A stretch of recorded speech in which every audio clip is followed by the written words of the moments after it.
আগামী নির্বাচনকে ষড়যন্ত্র করে থামিয়ে দিতে চায়, অন্য পথে তারা ক্ষমতায় আসতে চায়। এই পথ বন্ধ করে দিয়েছেন বাংলার সফল প্রধানমন্ত্রী, আমাদের প্রাণপ্রিয় নেত্রী রাষ্ট্রনায়ক শেখ হাসিনা। অন্য কোনো পথ দিয়ে ক্ষমতায় যাওয়ার কোনো সুযোগ নেই বন্ধুরা। আগামী নির্বাচন বাংলাদেশের সফল প্রধানমন্ত্রী রাষ্ট্রনায়ক শেখ হাসিনার নেতৃত্বে সংবিধান মেনেই আগামী নির্বাচন হবে। এই নির্বাচনে জনগণ যাকে ভোট দিবে সেই আগামী দিনে ক্ষমতায় আসবে। আমরা বিশ্বাস করি বাংলাদেশের মানুষ উন্নয়নের পক্ষে, অগ্রগতির পক্ষে।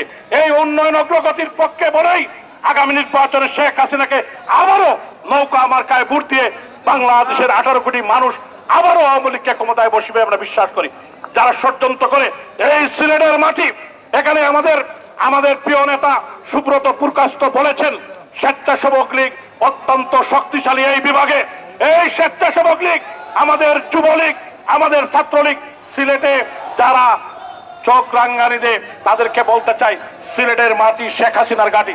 এই হযরত শাহজালালের পূর্ণভূমি সিলেট, হযরত শাহফরানের পূর্ণভূমি সিলেট, আধ্যাত্মিক নগরী সিলেট। আমাদের এই পবিত্র ভূমিকে যারা অশান্ত করতে চায়, যারা ষড়যন্ত্র করে এই শান্ত সিলেটকে অশান্ত করতে চায়, এখানে আমাদের সংগ্রামী নেতৃবৃন্দ আছেন, ওনাদেরকে সামনে রেখে বলতে চাই তাদের বিরুদ্ধে স্বেচ্ছাসেবক লীগই যথেষ্ট তাদেরকে দাঁত ভাঙা জবাব দেওয়ার। আগামী দিনে এই সিলেটের মাটিতে আজকের এই স্বেচ্ছাসেবক লীগের এই সমাবেশ থেকে প্রমাণ হয় স্বেচ্ছাসেবক লীগ প্রত্যেকটি পাড়ায় মহল্লায় অলিতে গলিতে প্রত্যেকটি ওয়ার্ডে অত্যন্ত শক্তিশালী। আমি স্বেচ্ছাসেবক লীগের মহানগর জেলার নেতৃবৃন্দকে ধন্যবাদ কৃতজ্ঞতা জানাই। আমাদের নেত্রী জাতির পিতা বঙ্গবন্ধুর সুযোগ্য কন্যা রাষ্ট্রনায়ক শেখ হাসিনার নেতৃত্বেই আগামী নির্বাচন হবে। এই নির্বাচনকে যারা বানচাল করতে চায়, যারা ষড়যন্ত্র করতে চায়, সুদখোর ইউনূসরা, তাদের বিরুদ্ধে এই সিলেট থেকেই আমরা প্রতিরোধ গড়ে তুলব।